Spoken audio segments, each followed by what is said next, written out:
एक बार की बात है, रानी गुलरुख सुल्ताना अपने छोटे से राज्य रूख नगरी पर राज कर रही थी। रानी को पहेलियों का बहुत ही शौक था। वह हमेशा अपने दरबार में नई और चुनौतीपूर्ण पहेलियां प्रस्तुत करती रहती थी।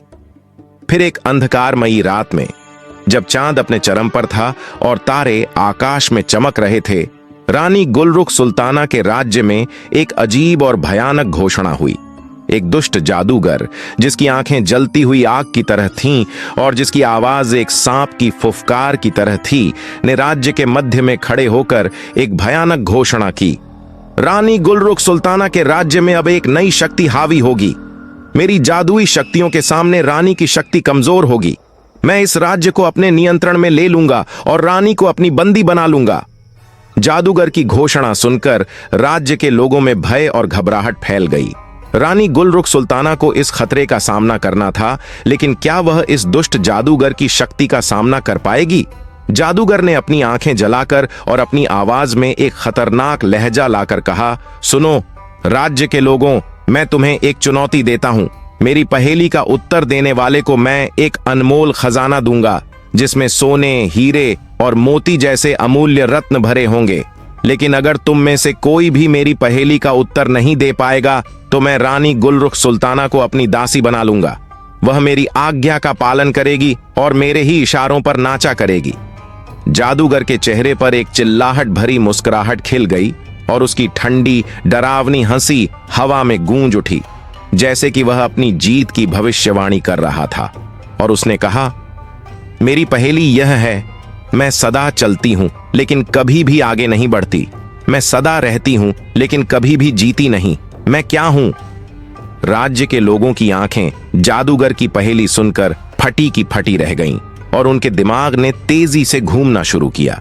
लेकिन जैसे कि पहेली का उत्तर ही हवा में खो गया था, कोई भी इसका सही जवाब नहीं दे पाया। रानी गुलरुख सुल्ताना की जिंदगी खतरे में थी और केवल वही इसका उत्तर दे सकती थी। लेकिन क्या वह इसका उत्तर दे पाएगी? रानी गुलरुख सुल्ताना ने जादूगर की चुनौती स्वीकार की। रानी गुलरुख सुल्ताना की आंखें जादूगर की पहेली जानकर झुक गईं और उनके दिमाग में एक तेज तूफान उठ खड़ा हुआ।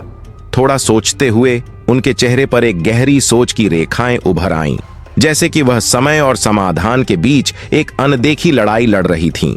एक पल के लिए पूरा राज्य उनकी सोच की प्रतीक्षा में रुक गया और फिर उसने कहा, जादूगर, तुम्हारी पहेली का उत्तर है समय। समय सदा चलता है, लेकिन वह कभी भी आगे नहीं बढ़ता, क्योंकि वह हमेशा वर्तमान में रहता है। समय सदा रहता है, लेकिन वह कभी भी जीता नहीं, क्योंकि वह न तो जीत का अनुभव करता है और न ही हार का। जादूगर ने रानी गुलरुख सुल्ताना का उत्तर सुना और बहुत आश्चर्यचकित हुआ। उसने कहा, वाह रानी गुलरुख, तुमने समय के रहस्य को ही खोल दिया है। तुम्हारी बुद्धिमत्ता और आत्मविश्वास ने मुझे आश्चर्यचकित कर दिया है।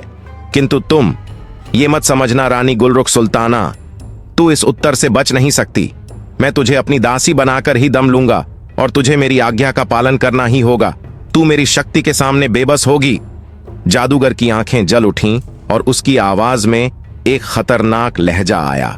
वह हंसते हुए अपनी छाया के साथ घुलता हुआ धीरे धीरे ओझल हो गया, जैसे कि वह रानी के भविष्य को ही अंधकार में डुबो देना चाहता था। मैं फिर लौटूंगा, फिर से लौटूंगा, रानी गुलरुख।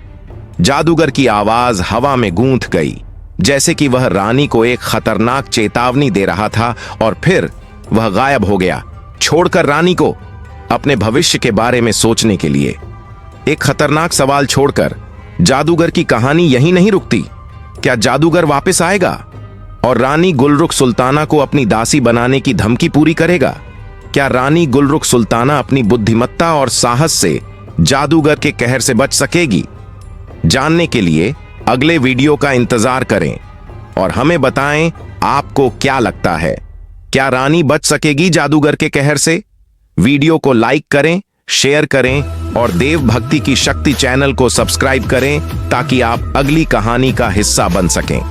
धन्यवाद।